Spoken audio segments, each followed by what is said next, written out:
Ladies and gentlemen, we are back with another episode of the Atlanta United Career Mode series. We are finally back after a little bit of a hiatus, 2 or 3 week hiatus there. I kind of wanted to see what Atlanta United was going to do in the transfer window in terms of what players they were going to let go and who they were going to keep. We're still kind of up in the air whether or not we're keeping Jeff Larenowitz, as far as I understand. Assad still has not re-signed. Greg Garza has officially re-signed and will be with the team. So I've kind of already messed up this series. I let Greg Garza go and ended up keeping Yamil Assad, so that's a little bit of a weird situation. Franco Escobar is looking closer and closer to officially signing for the team, and now we're starting to get little bits of signs that we could sign another really big player that I was looking at in the series. If you guys do remember, I was looking at a player called Ezequiel Barco, and he is a left mid player, can play center mid and center attacking mid. But the main thing there is that he has a potential of 90 rated in FIFA, which is why I was going to go for him. But I kind of felt, one, it was going to be a little cheap for me to use him because of how good he was, and it was just going to be another type of Miguel Almiron situation where I'm going to end up selling him off for a lot more money than we're buying him for. But he was actually pretty expensive in the window, and I decided to go with Yamil anyways because he was proven in the team to do well. And that's kind of how I feel in real life. You know, if we have the option to get a player that ended up getting us 13 assists or somewhere around that area in the season, did very well playing alongside Miguel Almiron and Joseph Martinez, do we not take that opportunity? Whereas if we get Barco, we kind of throw it up in the air. Where do we play Miguel Almiron? Is Barco going to feel better in the midfield than he does at left mid? Is he going to be able to trek back like Yamil did along with Greg Garza? And it just kind of creates a different type of dynamic. Now, that being said, obviously if we do end up buying this player and we end up flipping him for a lot of money, it turns out really well in the long run for the MLS and for Atlanta United. So it's kind of a little bit of a toss-up there. Let me know in the comments section below what you guys think about that. As I was going to use him, and as I said in a previous episode, if we do end up getting Barco, it will be once we end up losing one of our designated players. The main idea there is that it really doesn't look like it's going to be possible to somehow get Yamil Assad and then keep our 3 designated players and get Barco. If we get Yamil, we're most likely going to have to buy down Tito out of his DP slot and turn him into a regular international player, which would alleviate one spot for us, but that would either be used for Barco or Yamil. So it doesn't, I think that's kind of where Yamil's at right now as well, is he's kind of just sitting, waiting, and seeing what Atlanta United's going to do before they offer him a contract with the club. I would love to see Yamil come back. I think he did very well for the team, and I think he's only going to get better, but you kind of have to understand the dynamic of the fact that there's a bunch of untapped talent with Barco that could end up helping the team even more than Yamil. That being said, I think Barco maybe down the road we could end up getting, but I don't know how much longer Barco can go unseen before more clubs try to go after him other than just Atlanta United. So that kind of creates a dynamic in itself, and who and when we should get players. We have also been connected with another player, the name escapes me right now, but we ended up buying the rights to him, which means we can go out and buy him in the future, but he again will cost us a DP slot. I think we bought the rights for him for the next 2 years, so that's kind of, you know, planning out whether or not we end up losing Joseph Martinez, Miguel Almiron, or currently Tito Villalba. So down the road, you know, depending on how fast we're flipping players and how much we're really going to play this like an MLS team and, you know, lose big name players very quickly, it's going to be very interesting to see. It's going to be interesting to see because it has so much impact on the way the league is going.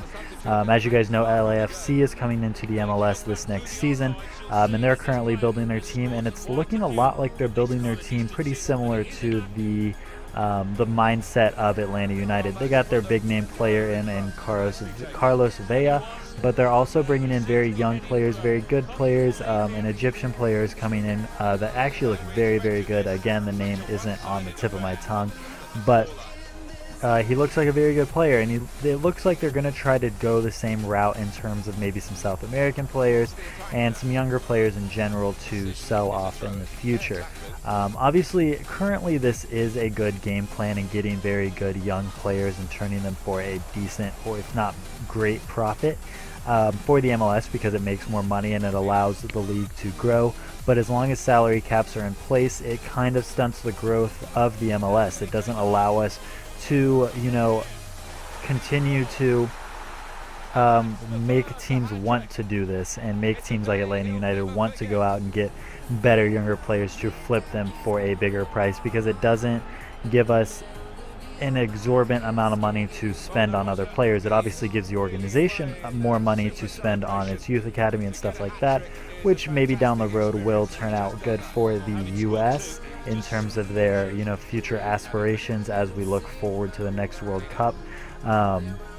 So it's a little bit of a weird spot to be in. Obviously, you guys see here in this game we are up 6-0 against the New York Red Bulls. This is still the preseason tourney. Like I said, it has been kind of a long break, so if you guys don't remember in the last episode, this is the start of the new season. We're going to officially finish the transfer window in this episode, but we finished all the transfers that we were going to do in the last episode. After the transfer window closes, you'll see some players end up leaving the club. In terms of when the next window opens, they will end up departing. You guys will see those players. I won't give it away too soon. But we're going to hop into the next round of this playoff cup. I believe we're going into the final here, and it is a good game indeed. A couple other things I wanted to touch on is, what do you guys want to see me do in the future with this team?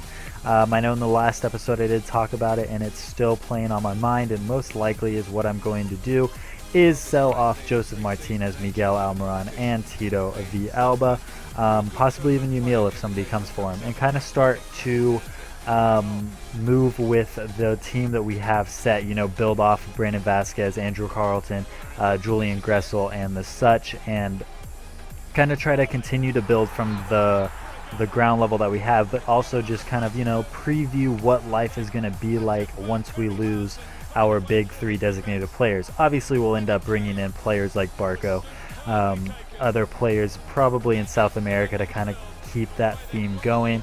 I'll definitely be open to suggestions. I know already, I can already see people saying it. You guys are going to say DeAndre Yedlin. Possibly he will be an option depending on how expensive he is. I don't know how good he's going to be in that window. So we'll kind of see. I won't do that until the end of the season, so I'm not going to do it in the next window. I'll do it at the end of the season. If you guys did notice right there, by the way, as the player shot the ball, my player disappeared. I have no idea who that player was, why he was there, and why he disappeared, but it was a little bit of a weird glitch that happened right there. We are 1-0 down to Philadelphia in this game. A little disappointing there, but again, it's a preseason tourney. I just kind of wanted to start feeling out these players, try to see how certain players are going to fit in the team. I do kind of feel bad buying Matarrita now because I did bring back Greg Garza, and I think Greg Garza fits, Yamil Assad back into the team, and I think he fits better at that left mid position in the three in the back formation that we're playing currently. And I kind of feel bad buying Matarrita. I think he'll definitely still be a very good substitute for us, but NYCFC did just offer him a new contract in real life, so it was a little bit of a weird situation, obviously, and he's still a player that I really do enjoy. I'm not trying to cherry pick the MLS, but they are players that I do enjoy playing with. I don't think they're all like the best in their position, so in that sense, I mean, I guess I am weakening teams, but they do still have the opportunity to go out and buy more players or sign free agent players, which is even more likely in the MLS. Obviously, a lot of those players on 1-year contracts makes that a little bit easier. We do end up losing in the preseason friendly tournament, but nonetheless, it gave us a good experience with the players that we have. You guys are going to see here the release clause is paid for Alec, and he is going to be joining New York Red Bulls once the transfer window opens.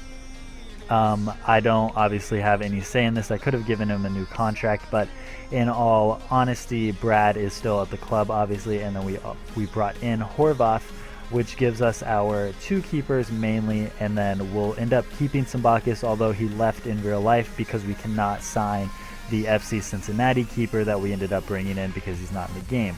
We also got an offer in for Kyle Rainish, a player that is closer to the end of his career as well, and we're going to negotiate a little bit of a different contract, or different release clause rather, for the player, so we get a little bit more money out of him, but he as well will end up leaving the club.